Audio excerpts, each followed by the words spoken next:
এই শোনো, এই ঝাড়মাত দিয়া পরে দিয়ে নে, আগে আমার খাতি দাও, আমি এক জায়গায় যাবো। কেন, কোথায় যাবা? কেন, কোন জায়গায় যেতে হবে সবকিছু কি তোমারে কয়ে যেতে হবে? তোমারে যেটা বলেছি তুমি সেটা করো। আমি তোমার ঘরের বউ, আমাকে বলবা না তা কারে বলবা? শোনো, ঘরের বউ হলেই সবকিছু শুনতে হয় না। তুমি তাড়াতাড়ি আমার ভাত দাও, আমি ইমার্জেন্সি বাইরে যাব। আমারে না বলা পর্যন্ত আমি খাতি দেব না তোমারে। তুমি আগে বলো তুমি কোন জায়গায় যাবা। না, আর হয় না। আরে যাবো, ভাবিরে নিয়ে আসতি। ভাবি নাকি আবার বাপের বাড়ি চলে গেছে। কি? ভাবি বাপের বাড়ি কবে গেল? কত নাটক যে ওরা দেখাবে। সে বাপের বাড়ি গেছে, তার বর আছে, সে যায় নিয়ে আসবে। তোমার কি এত দায় ঠেকেছে তুমি যায় নিয়ে আসবা? আরে দায় ঠাকার কিছু না, ভাই বাড়ি এসে রাগারাগি করে ভাবিরে বাপের বাড়ি খেদায় দিয়েছে। এখন ভাইরে করছে আনতে জাতি, তা সেও যাচ্ছে না। এই জন্যই ফুপু কইলো যে আমারে যায় নিয়ে আসতি। ফুবু তোমারে বলবে কেন? ফুবু নিজে যেও তো নিয়ে আসতে পারতো।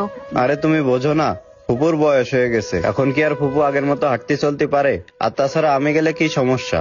হ্যাঁ যাও যাও, তুমি যাবে না তা কিরা যাবে? তুমি তো সবকিছুর মধ্যেই দায় থাকা। তোমার অত কথা শোনা লাগবে না, তুমি এখন চলো তো, যাই আমারে খাতি দাও। আচ্ছা যাচ্ছি।